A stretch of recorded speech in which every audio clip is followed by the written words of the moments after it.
A Delhi-Guangzhou flight operated by IndiGO touched down at Baiyun airport today, marking the second direct flight route between China and India after a 5-year suspension.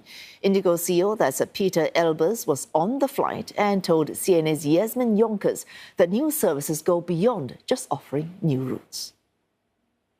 I think it speaks for the agility of IndiGO and the sort of preparedness for it. So whenever the two governments basically announced the restart or the reopening, I would say, of the airspace and the corridor between the two countries, we worked relentlessly, and I'm very proud on the IndiGO team who did all the preparations to get this up and running. And prior to COVID, IndiGO was operating out of Kolkata into Guangzhou, but this is really new, and it's more than just it's a route. It's part of the internationalization strategy, and looking at the fact that 1/3 of the world population is living in these two countries. The fact that we start now these flights is an incredible important moment for us. So therefore, the drums and the dance at the airport was, I would say, very appropriate.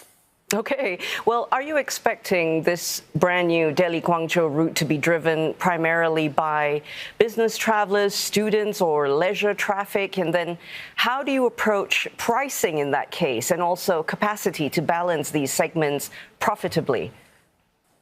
Well, I would almost say all of the above. IndiGO typically is targeting all the different market segments, and clearly with tourism between India and China still at a very nascent stage. There's a lot of business and trade and I would say commercial relationships between the two. But as the borders will open and as visas will start to flow, the opportunity to further build on that and address the multiple market segments, not only the commercial ones, but indeed perhaps also students and other forms of collaboration and connections between the two countries. I think IndiGO has a price point and very much I would say the core of IndiGO, offering affordable fares that resonates extremely well. And today morning at the airport, I was talking to a group of Indian customers here in Guangzhou itself, and they were so excited and sort of grateful for the opportunity which is there. All right, and we know that Guangzhou is also a key commercial hub. Are there then plans to expand cargo capabilities alongside these passenger services of yours? Yeah, we already have a cargo flight operating that started actually some while back already. But now clearly with not only full cargo flights, but also having some cargo space in the bellies, I think we start to establish that link as well. And as I said, this is the start of a longer journey. So the opportunities both on the passenger and the cargo side are really there. Okay, that's good to know. And looking ahead then, how do you see India-China air connectivity evolving? Do you have more destinations on the cards? And what challenges or the policy factors could influence your expansion plans?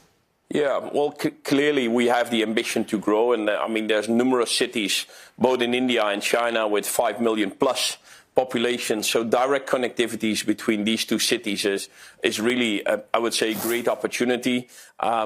IndiGO will start to get the XLR by the end of this year and more in the years ahead.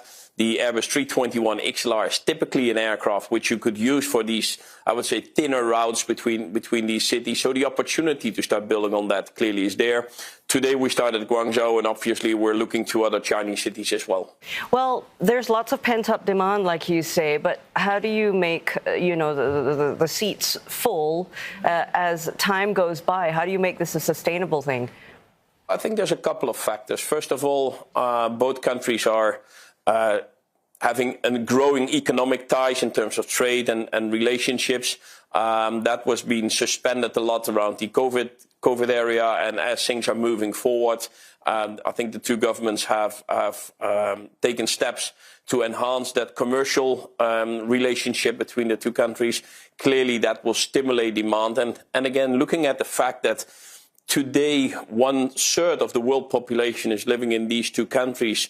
And with the exception of flights to Hong Kong, there was no direct connectivity between India and China. So, even if that double daily flight we have today would multiply a couple of times, then still looking at the population sizes and the economic size of the two countries, China being the second largest economy in the world and India being the fourth largest economy in the world, the fact that the opportunity for direct flight now is there would just stimulate demand and would create a lot of new relationship between the two nations.